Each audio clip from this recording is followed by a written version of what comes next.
Hi friend, welcome all of you. Today we see the lesson of class 9th. आज आपण वर्ग 9वीचा lesson पाहणार आहोत. The title of the lesson is 1.5 The Necklace. Necklace म्हणजेच रत्नहार. This lesson is written by Guy de Maupassant. So I read out the first part of this lesson. Page number 24. So Matilda was pretty and charming girl. How was the Matilda?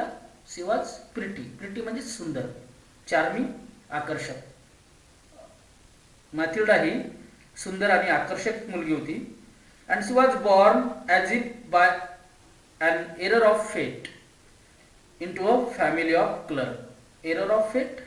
Fate म्हणजेच नशीब. म्हणजे कदाचित कमनशिबी असल्यामुळे she was born into the family of the क्लर्कची family म्हणजे poor फॅमिलीमध्ये ती जन्माला आली. क्लरिकल जॉब करणारे, कारकुनी वर्क करणारे त्यांच्या फॅमिलीमध्ये ती जन्माला आली.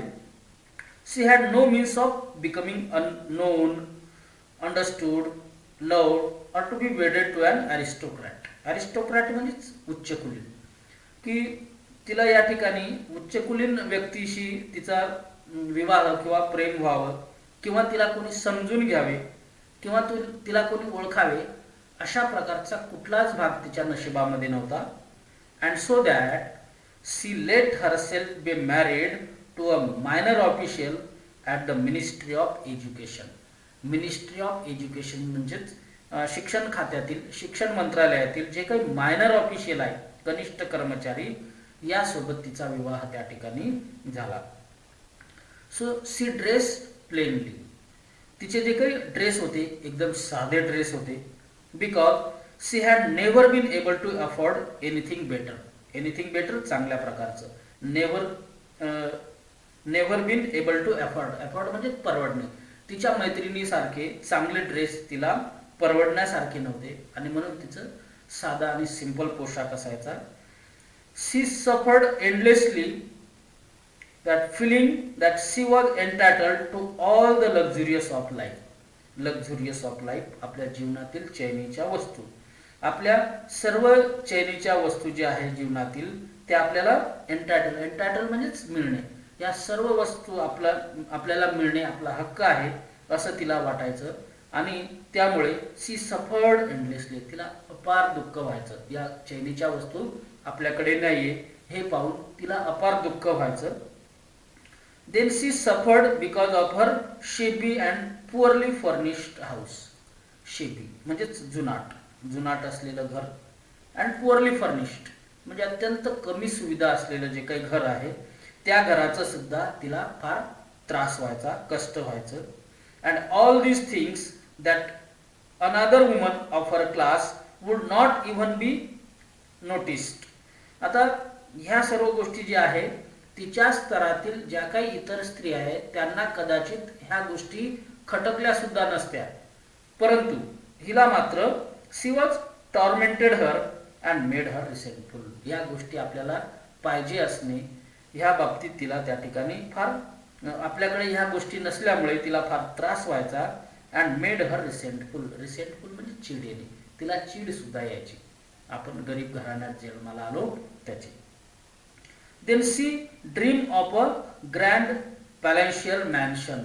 फार मोठ्या प्रकारचं राजमहाल आपल्याकडे असावं असं ती भव्य प्रकारची राजमहालाची स्वप्न पाहत होती. And with vast room and inviting smaller room, की ज्यामध्ये बऱ्याच मोठमोठ्या रूम्स, त्यानंतर छोट्या रूम, सर्व सुविधांनी युक्त असलेल्या रूम असायला पाहिजे असं तिला वाटायचं. And also perfume for the afternoon chat with the close friend. आणि आपल्या ज्या काही क्लोज फ्रेंड आहेत त्या क्लोज फ्रेंडसोबत दुपारच्या ज्या काही अत्यंत चांगल्या प्रकारच्या गप्पामध्ये रंगून जावं असं तिला त्या ठिकाणी वाटायचं. आणि असं ह्या सर्व गोष्टी आपल्याकडे असाव्या हे तिला वाटत होतं. But yet she had no rich dresses. तिच्याकडे चांगले कपडे सुद्धा नव्हते. अत्यंत चांगल्या प्रकारचे कपडे जे तिच्या मैत्रिणीकडे आहेत ते कपडे सुद्धा तिच्याकडे नव्हते. And no jewels. तिच्याकडे कुठल्याही प्रकारचा दागिना सुद्धा नव्हता. And these were the only thing she love. आणि ह्याच गोष्टी तिला प्रामुख्याने आवडत होत्या. दागिने असेल, कपडे असेल.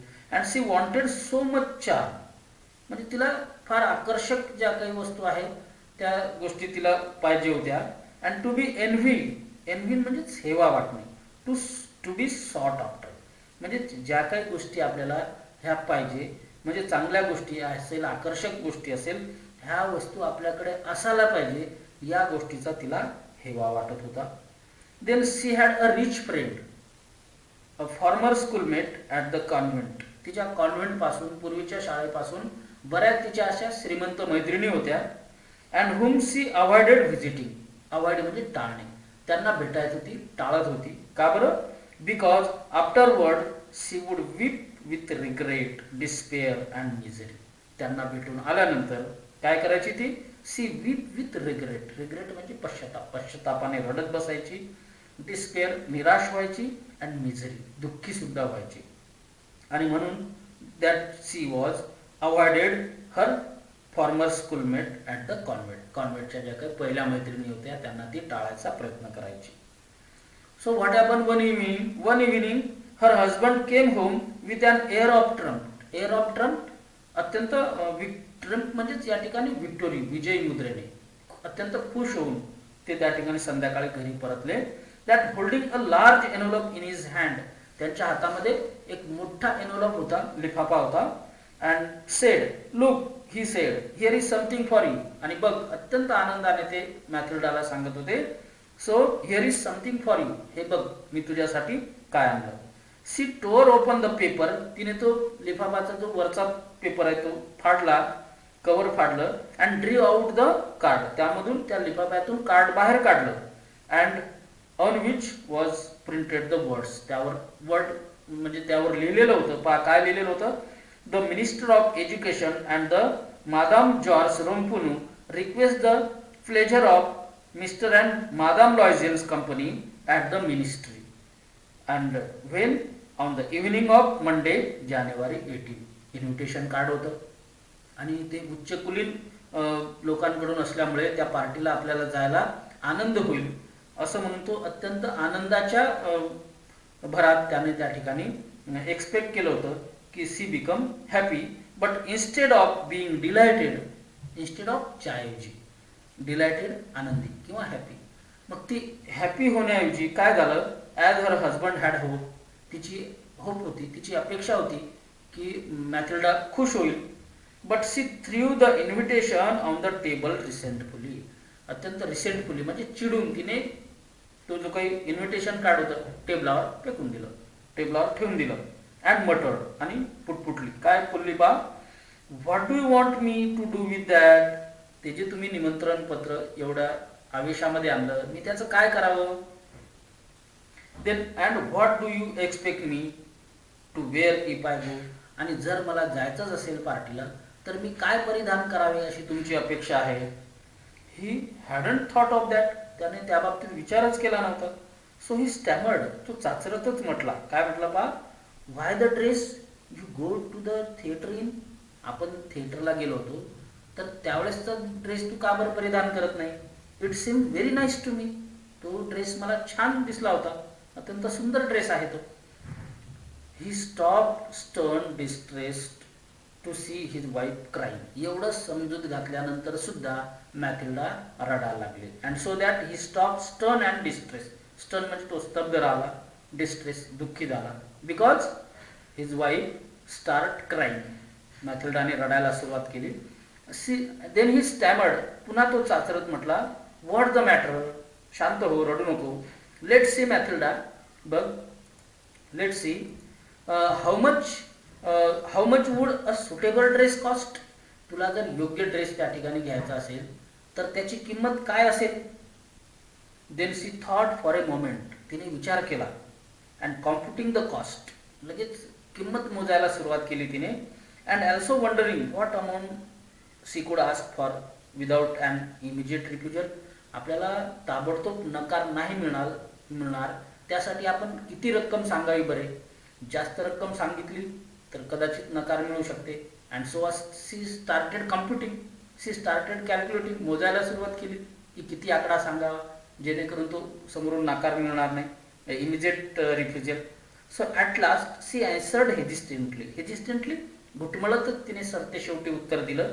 काय उत्तर दिलं पहा, आय डोंट नो एक्झॅक्टली किती अमाऊंट लागेल हे मला सांगता येणार नाही, but I think I could do it with 400 francs.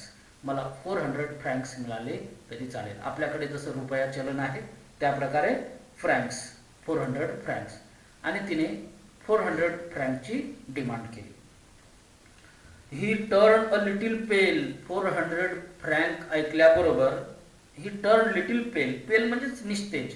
या ठिकाणी याचा चेहराच उतरला मिस्टर लॉयझलचा. का बरं?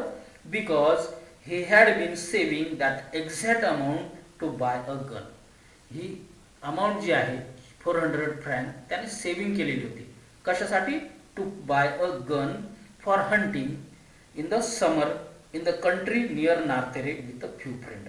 आपल्या काही मित्रासोबत नार्तेरे जवळचा जो काही प्रदेश आहे त्या प्रदेशामध्ये उन्हाळ्याच्या दिवसात शिकार करण्यासाठी जी काही गन आहे ती गन खरेदी करण्यासाठी त्याने एक्झॅक्ट अमाऊंट म्हणजे एवढीच रक्कम 400 फ्रँक त्यांनी सेविंग केलेली होती.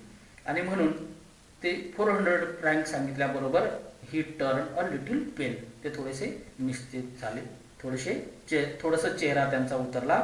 तरी पण हाऊएव्हर ही सेड, एवढं असून सुद्धा त्यांनी सांगितलं, व्हेरी वेल, ठीक आहे, I can give you 400 francs. मी तुला 400 फ्रँक्स देतो, but try and get a really beautiful dress. परंतु तू तुझ्यासाठी अत्यंत चांगल्या प्रकारचा ड्रेस तू खरेदी कर.